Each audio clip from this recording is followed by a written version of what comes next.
Hi, everyone, and welcome to the inaugural episode of Human Centered, a brand new podcast series brought to you by VMLY&R. I'm Nick Brunker, a director of experience strategy and your host for the show. We're glad you found us. Thanks for listening. On Human Centered, we'll explore how brands both large and small are winning at the CX game and discuss how professionals like you can tap into CX best practices to create value and gain traction in transforming your business. Lots of great stuff to get into today. In this very first episode, we're going to talk about the evolution of CX and dive deep a bit into the importance of human-centered design, especially amidst the craziness that we're facing, the global pandemic. To help us unpack all of that, I'm pleased to be joined today by the global CEO of VMLY&R, John Cook, as well as the global chief experience officer, Jeff Geheb. Welcome, guys, and thank you for being here today. We can start things off, I guess, by doing some quick intros for those of you who may not have met John or Jeff. First, we'll start with John. Tell us a little bit about your background and your history at VMLY&R. Yeah, my background is quick because it's the same answer as my history of VML, because it's pretty much only place I've worked. I've been here 25 years almost. So VML and VMLY&R. Before that, I started another agency, and I grew up as somebody who wanted to be in advertising. Like when I was in junior high school, college, I just always wanted to be in advertising. So I'm kind of living that dream. I do it living in Kansas City, where I grew up, to be kind of on the global stage, living where I grew up doing the industry that I wanted to be in. So I'm happy.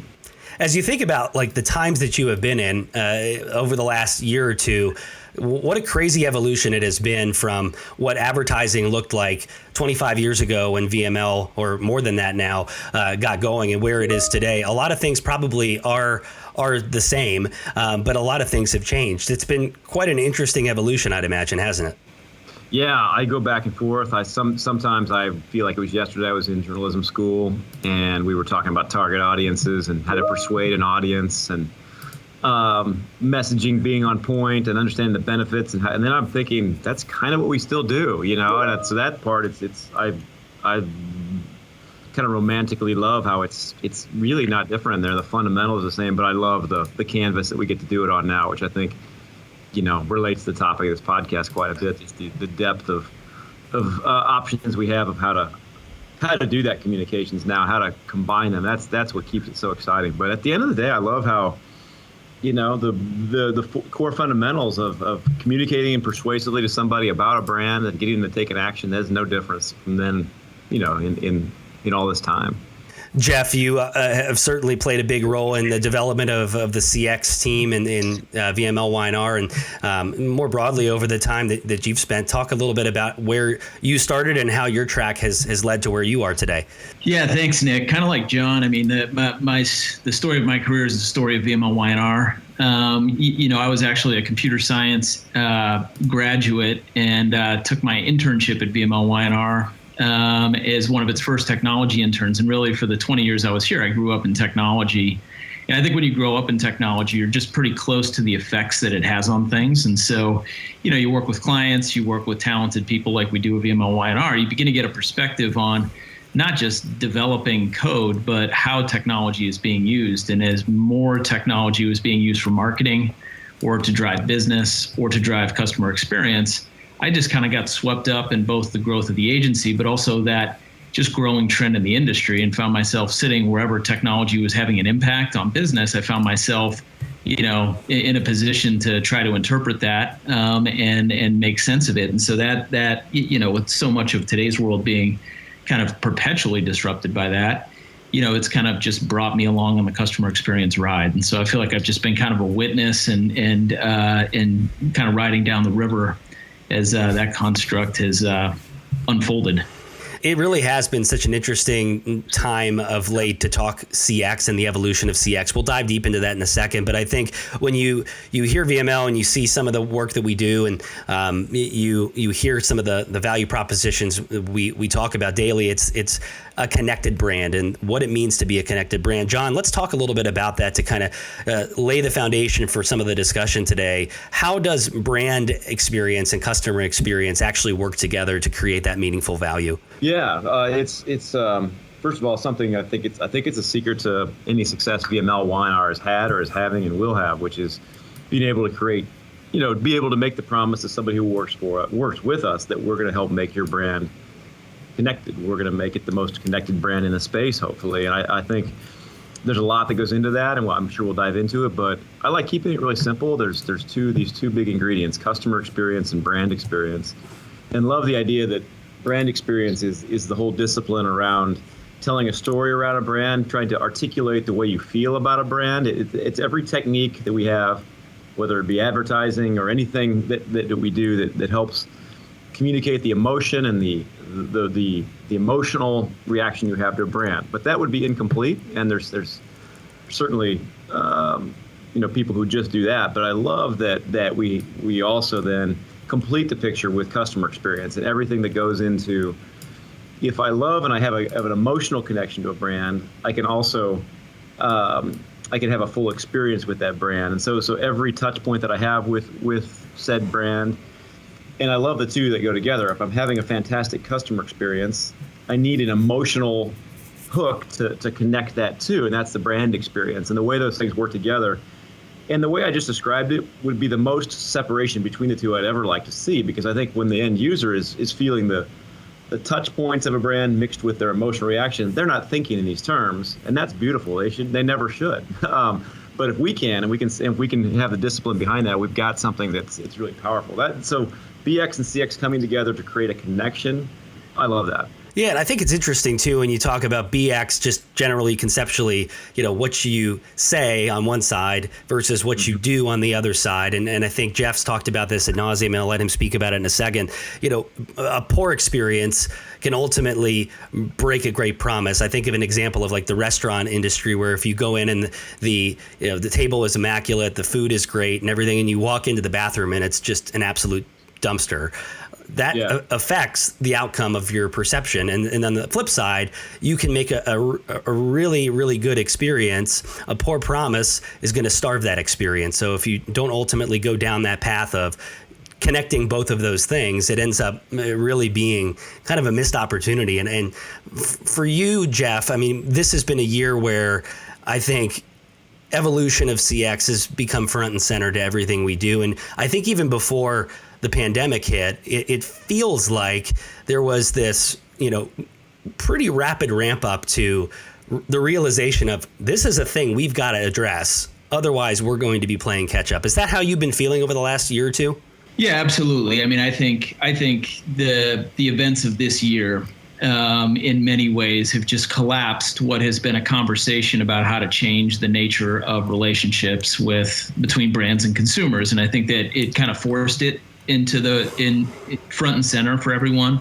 And I think what also, necessarily happened is, I think the tools of brand building have been set in place for a while, and the tools of marketing and this idea of channel level marketing or certain kinds of ways to distribute and create marketing have been really set in stone, and probably haven't caught up with the realities of what can be done to reach and relate with consumers. And this year, the moment that retail was taken out of the picture, and you took, physical marketing out of the picture, and, you changed, habits at home and how people were consuming things. All of a sudden, the reality that these channels of marketing that have been set in stone for a while, you had to be really agile really quickly with all of them. And you had to be able to move between channels and change distribution. And I think that just really woke everybody up. And I also think that, most companies, including ours, realize this isn't a point in time, that new behaviors are being entrenched this year that will make up the way marketing is done in the future. And so for us, I think we feel advantaged that we had a point of view to offer, but I think we're learning just like the rest of our clients are every day. And so maybe more than knowing what to do with CX, knowing how to act quickly and be on your feet and solve a customer experience problem with all the tools and assets and capabilities of your brand or your company are the most important things you could possibly do. When you think about it, there was a old newspaper cartoon that was actually posted around as a meme of a big office tower, managers in the meeting room talking about everything with his employees, and his digital transformation is years away. I don't see our company having to change anytime soon. Tongue in cheek, of course, but then right outside, he's totally oblivious to a giant wrecking ball that's headed his way towards the window, and the words COVID-19 are painted on the side. We think about the words digital transformation, buzzy buzzwords, right? But as you think about the long experience of moving a company, big or small, into a new area or digitally transform the way they operate, that's not necessarily something that you can do very quickly. So for those brands that are kind of finding themselves at a crossroads here, what kind of things would you suggest are good places to start if you're just kind of wrapping your head around, gosh, we need to start making some big changes, paradigm shifts? What is a good first step for leaders like that? I'll go back and say that anything can start small, and I think the biggest thing that I would encourage anyone to do who's dealing with, quote, digital transformation is don't let the words intimidate you. I don't think any of us really know what that means. I think that those who work through it really get to the heart of what the problem is. What's the growth problem they have? Why is a customer behavior different than what it was yesterday? And then they just move through that problem and they recognize that digital can play a big role with that. So you don't just have a website because everybody has a website. You have a website because it plays a specific role in solving a consumer problem. Why do I need a mobile app? Well, it's going to do something really well. It's going to lock or unlock a car. It's going to allow me to check my balance at a bank. Use things smartly. Social is a great way to engage. And so instead of just doing things because your competitors are, or doing things because you heard, man, we need data at the center of everything. I got to go buy a bunch of MarTech immediately. Or man, I got to be mobile first, which are such easy, peer pressure things to get chased in a competitive industry. Just recognize that those things will come naturally if you just solve problems to your best of your ability. You listen to, your customers, and then you apply the best digital tools that you have at your disposal.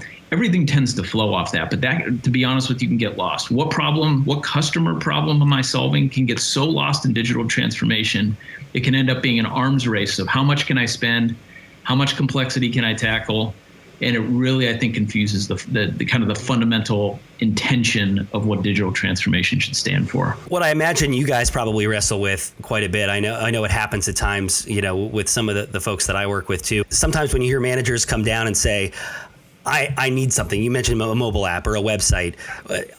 How do you wrestle with the decoding, if you will, of what a business leader asks of you and what the CX ask might actually be that's just below the surface?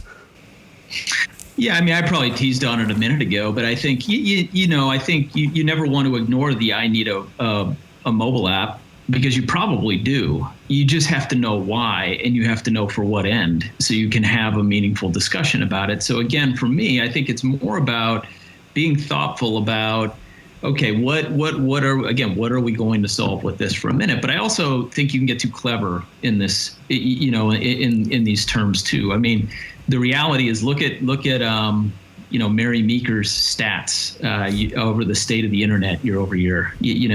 Everybody's using mobile devices. You can just follow consumption. You can follow where people are going to be, and you're going to have some of those fundamentals. So while you want to always ask the whys and you want to be intentional, you also have to recognize that brands need to exist with a certain amount of customer experience. That's just what people are going to expect from the world. And if you don't show up in a way that's easy to buy, easy to shop, easy to search for, content that's engaging, that exists on social channels, you're just not even meeting the minimum requirements. So I think, you have to recognize you need things, and you have to realize if you're good at them. Then you have to differentiate in very specific ways. And I think that gets to understanding what really am I solving for, and what value would that create. That's a good segue to the idea of maturity and knowing kind of where you are. And, the first step towards making that move is really giving yourself a look in the mirror to say, I'm not as good as I need to be. And if I'm going to get where I need to go, there are going to be some critical first steps. And I think I'd love to hear both of your reactions. We'll talk with Jeff first, then maybe John can chime in as well on his thoughts. But just using VMLY&R as an example, a lot of times there is this dichotomy of CX as a department, like IT is a department, versus no, customer experience, at least the way that you've trained and kind of expounded upon it within our walls, it's a practice, it's a behavioral skill set. Is that something, as you think about moving up the maturity model, I would imagine that's got to be a critical first step to, shift the thinking from it's a department within our company as to a way of working. Is that a fair assessment, would you say? Yeah, I think that understanding, let me just break it down this way. I think at the end of the day, you're understanding how to reach your customer. And I think that ends up becoming not the job of one, but the job of many in any company. And our customer could be our clients. Our customer could be a lot of different people at VMLY&R. But when it's working with our clients, the realization is, everybody's got a point of view. I mean, to maybe tap on the theme of, I know this podcast, the reason we lean heavily into human-centered design is because I think it allows us to take people out of their preconceived skill sets and their preconceived roles for a minute. And it permits them to come back into a problem and apply themselves with just the pure passion, pure instinct, and pure guts that they have to solve the problem overall. And the more diverse, the better we are in solving those problems. And so for me, the collaboration, that's why CX isn't a department, it's a method, because frankly, it depends on the CX problem. If I have a customer service experience problem, I'd want different people designing that problem and contributing to that than I would, I don't have a real community that engages and advocates on behalf of my brand. That's a different kind of design problem. But at the core is the need to get really diverse perspectives. So I would never lock one way of thinking or one skill set in our agency. Our agency's, the ultimate talent is our culture and our creativity. And I think harnessing that to the maximum amount of its potential through collaboration, through diverse thinking, is the way to solve brand experience, customer experience. And so that's why I advocate for it as a practice. It's an open source project to me. The more people that touch it, the better we are at doing it. That's my general philosophy. John, of late, how have you seen marketers you talk with change their approach or maybe rethink how they are working with consumers or co-creating with consumers to find new solutions or even reassess what their relationship with them might need to look like in this rapidly changing environment? I think there's an optimistic way that the brand started thinking, the smarter ones, and hopefully the ones that we're helping and working with. But the idea that if the world's changing so much, every brand has the chance to reinvent what they mean in somebody's brand portfolio. If you think about every human being, if you think about your own life, in the last 8 months, you've reevaluated. You probably didn't know it, but you've reevaluated your relationship with every brand in your personal life. And we're always thinking about it from the brand out, but if you think about it from the person in, and you just think about your own life, I mean, I've reevaluated every restaurant I go to, every way I think about every airline, everything that I do online, every device I use. It's now reevaluated to me, and I like the idea that they from a brand standpoint, they got to, whatever you want to say, build from a net zero standpoint with me, the person.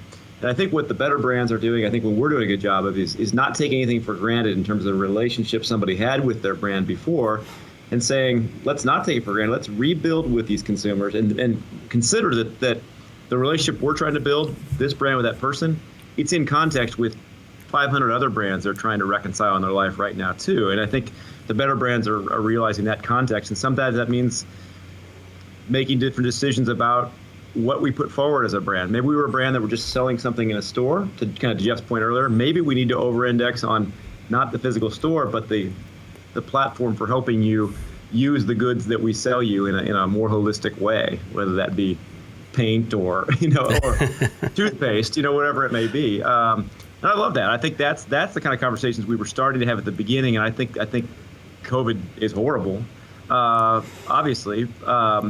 But it's really opened up a kind of a new playground for the way you think about brands. I love that. And what I think is super interesting too, and we can talk about this as kind of an aside, but the stat that keeps getting thrown around in meeting after meeting, and it's all over the web, it's the idea of anywhere between 10 and 17%, depending on the stat line you look at, of consumers feel like they're getting a good experience. That leaves a lot of people who, even though as much effort, money, and time has been put into building these good experiences, consumers are still massively aware of when they are having or they perceive to be having a bad experience. And I imagine that is a daunting task. And is there a level of the bell curve, if you will, of I am putting my resources against something and trying to move up this experience chain and making it better and better, and then just as I finish something, the bar moves again, and so you're constantly having to reset the bar. It's a challenge, but I imagine for you guys in your positions, it's also what gets us out of bed in the morning. It's you're always kind of already thinking about the next 2 or 3 years, or if not longer, because the minute you get something live, you better have already been thinking about what's coming down the pike. Otherwise, you're going to be behind. Yeah, I think Jeff and I probably agree. We love that challenge of this. We love, that the bar is constantly moving up. It means, what you're saying is, and back to your own life, you're on you're on your Netflix platform, and they've just done an enhancement to personalize their entire portfolio and divide out my experience by family members. I go over to another platform and they don't have that yet. I'm just disappointed in it. And then I see on Hulu they've done this, and then I'm already mad at Netflix again that they don't have that. It's like an arms race, and the winner is the consumer, because our expectations matter to brands. And so I think we just keep needing to put ourselves in our own personal lives. It happens every hour with a brand in each of our lives. And so all we need to do is, as professionals doing this, is kind of just put ourselves in that mindset. And those little arms races that happen every hour between the brands we're interacting with, how do we use that to advantage as brands to be ahead of the curve and to stay ahead of the bar that the curve that you're talking about raising? No, I totally agree. I mean, I was just thinking about how my own brain is wired, and I don't know if I got it from my dad's engineering genes, but I just chase solving problems. And so I think that the day, like for me, it's not really about winning or losing. It's not about doing the right thing. It's about kind of playing the game perpetually, and I'm kind of chasing the improvement of stuff over and over again. So as I just live and breathe, I'm not sure there'll be a day where I feel totally satisfied with the experience in front of me, whether that's the experience of VMLY&R, whether that's the experience we're building for clients, whether that's me, just like the lunch experience I just had. I'm sitting here racking my brain saying, what's the one thing that could have made that a little bit better? And there's always an answer to that question, right? And so as long as there's an answer to that question, I've got fuel in the tank. So that's kind of what is motivating for me. Nick, we were shopping for a car for one of our middle daughter recently as a family, and her expertise, she doesn't know what the features are car by car, but we were looking for a camera that you could, a rear view camera to back up and all this stuff, because it was in we have these nicer vehicles in our family, we have the lesser budget vehicles in our family. And right now, the expectation is no matter what we're paying for a car, if it's the cheap, that we're out there expecting for that to have that rear camera. And we find out that, they don't have that, and you're just disappointed. So even budgets are going away that I think people are starting to even lose the fact that, hey, maybe for this price car, it doesn't have this. I think we're at the point in any category where you're starting to expect a certain amount of being up the maturity curve, to your point, no matter what the budget. And I think that's great. So then we went out in the market, we're looking at this car, and almost every car has a rear view camera now, no matter the budget. And I thought that was a byproduct of experience evolution that wouldn't have been there before, because consumers would have let auto manufacturers get away with it not being on a less expensive vehicle. No longer. The experience bar is so raised. That then pushes the luxury side of the car vehicle to have something even better. And so, y'all win in that analogy. Shifting gears now just a little bit, John, let's talk about your experience over the last, let's say, 9 months or so, as you have shifted from taking the reins of a 7,000 person global agency and then having to shift that into virtual mode as all across the globe people were, wrestling with the pandemic. It has been, I imagine, a pretty big challenge and also a great case study in employee experience development, hasn't it?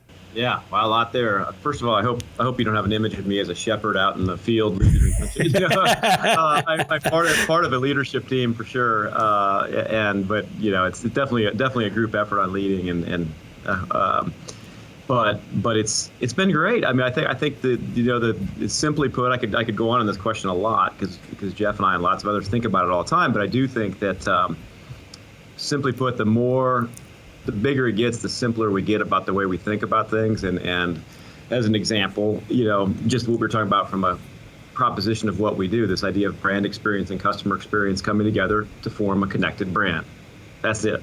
Now, I could go on for 6 hours with the detail of every skill and capability that lives within that, and we do and could and train against that and hire against that. But at the end of the day, the simpler we make the proposition, it leads to kind of the second idea, which is so simplified. Then it leads to the second idea, which is let leaders lead, let people put their own personality. People got to the positions they're in for a reason. The reason anybody has come together, including Rockfish years ago, is because Rockfish is fantastic.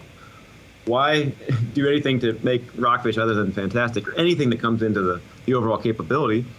By keeping the proposition simple, both in our core values in the culture and in their capability, what happens then is that a great leader, can then put their entire stamp on that with some simple operating system.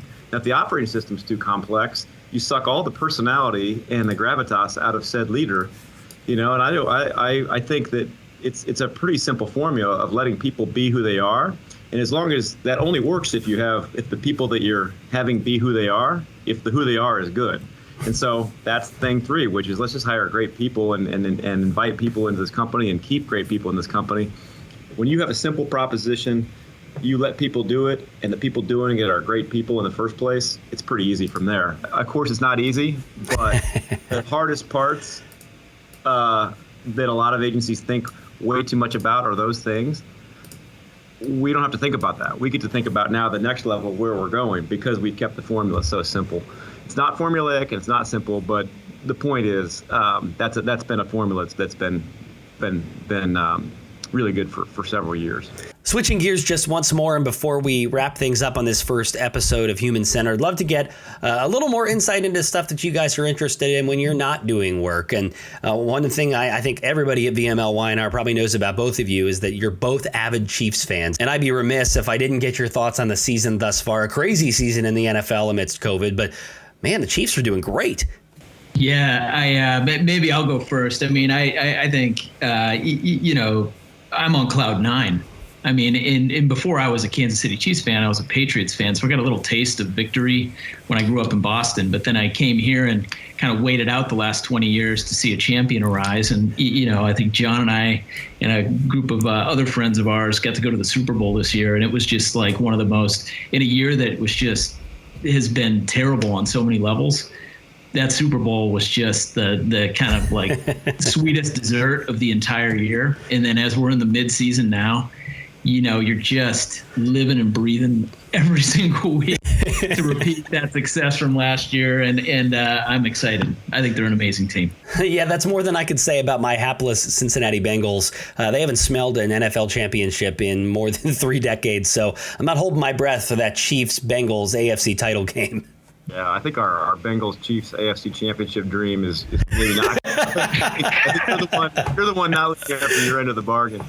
But good luck to Joe Burrow. But yeah, no, I can't believe you blink and we're 6 or 7 games into the season, and depending on when this podcast runs, but it's happening. I mean, I think they're doing a good job, and it's playing. It is. I have to admit, the nice respite that comes at the end of the week to know there's something semi-normal that you can count on. There's something just wonderful about that. Whatever your sport is, it's like that happens to be Jeff, and I love the NFL. But if I boil it down, it's that one little escape where there's no, it's just the world shuts down, and it just helps to have a great team too. But I think I'd love it. I'd love it anyway. We've had 50 years of loving football without it being a good team in Kansas City, and so it's a sweet sugar on top that they're happening to be great right now. One of these days we'll have that in Cincinnati, I swear. It's going to happen one of these days. It just has to, right?